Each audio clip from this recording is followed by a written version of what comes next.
So hello guys, welcome back with another video of Salesforce Geek channel, and in this video we are going to talk about Salesforce lookup component. So without any, let's start. So first we are going to create a screen flow. So basically click on a screen flow and click create.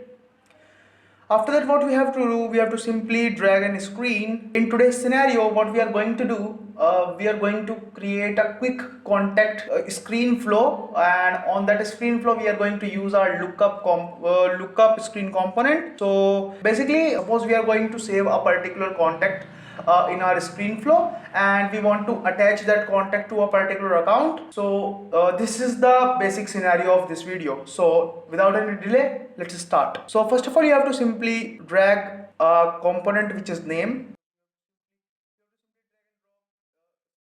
on your screen, and you have to simply provide the name of your screen. Let's say screen1. Provide the API name. Let's say name is the API name, and after that you are having lots of options. If you want to show more than two fields like first name or last name, you can simply add it with the comma. Like if you want to add suffix, or you can say any other fields of that component, and you can simply use that. Now what we have to do, we have to simply click on this manually assign variables, and in the value we have to create record from these values. So we have to provide value variable over there. Store output values to select variables, and simply scroll down and you will see first name over there.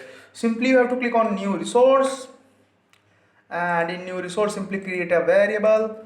Let's say first name, and in the output variable the only data type you can select is text, because text is only available in the output fields. So data type should be text, and simply click done.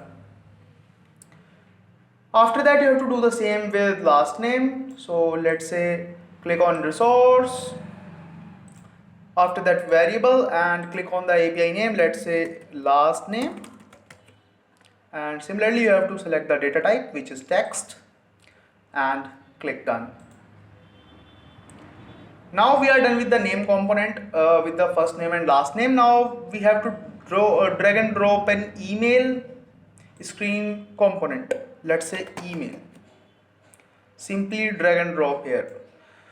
So in the same manner we have to provide an API name to this component, and after that we have to simply provide an output value.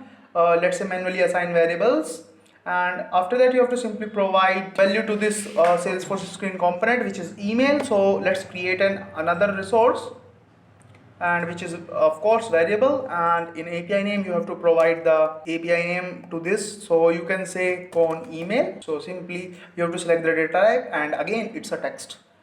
Simply click done. Now you will done with name and email. So now what you have to do, you have to simply going to use a lookup component, because we want to give a user a power to select a parent account related to this contact. So basically we are going to use a lookup component here, and simply drag and drop in the same manner as we done with the name and email. Now in the API name you have to provide an API name to this lookup screen component. Let's say, so you have to simply provide an API name to this lookup component. Let's say contact account. Now you will see there is a field which is field API name. So when you hover in on the I, which is the help text, it will say the API name of a lookup field on the source object. Now what does it mean with source object? Suppose there is a parent object and there is a child object. Suppose you are having a lookup relationship over there. So as you know, you have to create field over child object. So in the same manner you will see the API name of a lookup field on the source object. So basically source object is our child object. So in a account and contact, child parent child relationships, child is contact. So what we have to do, we have to provide a API name of our relationship between account and contact. So the relationship name is account ID. Yeah. So now in the label you can provide any label you want. So I can say parent of this contact. Now after that you have to simply provide the object API name. So simply you can hover on your help text, so it will provide the API name of the source object. Now source object is what? Our contact. So simply the API name of our contact is contact. Now what you have to do, you have to click on manually assign variables, click on it, and after that you have to provide a record ID. So basically we are going to use this record ID when we going to create this record. On that time we are going to use that record ID, which is a account ID. So let's create a new resource here, and simply you have to provide a variable, and again let's say account, simply data type is text, and click done. Now you can leave the record name as it is, because I don't think it's of any use in my scenario, and you have to simply click done because I am okay with everything. So simply click done. Now you have to simply connect the dots, let's say start to screen, and now what you have to do, you have to simply click on create records. So let's click, type the label create contact, and simply you have to, how many records you are going to create. So we are going to create only a single record, and we are going to use separate resource and literal values. So simply click on it, and after that you have to select an object. So we are going to create now contact, so click on contact, and after that you have to provide all the values you are going to use in your screen. So let's say we are going to use first name, add field, let's say last name, add a field which is email, and add another field which is account. So now what you have to do, you have to simply provide all the values. So first name will be mapped with the first name, and last name is mapped with the last name, email is mapped with the email, con email, and account ID is account record ID. So simply this.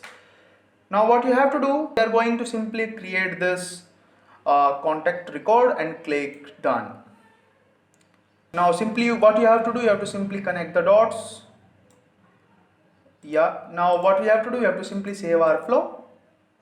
Let's create related contact. Click save. Simply cross this error, and we want to debug our flow. So click run. So here what I have to provide, let my first name, let's say Salesforce, and last name is geek.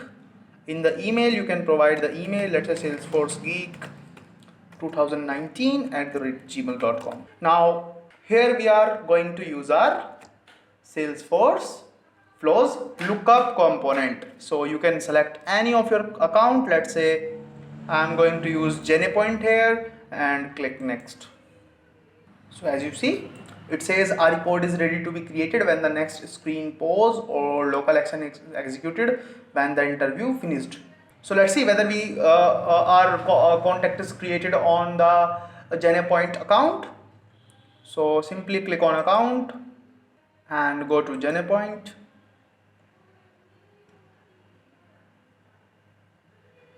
And as you see, yeah, you are having two contacts right now, which is Adna Frank, and the another one is Salesforce geek.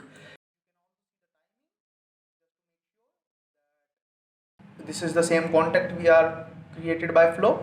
So you can see this is we are having a Salesforce geek account, which is on Genepoint is the parent account, you can say.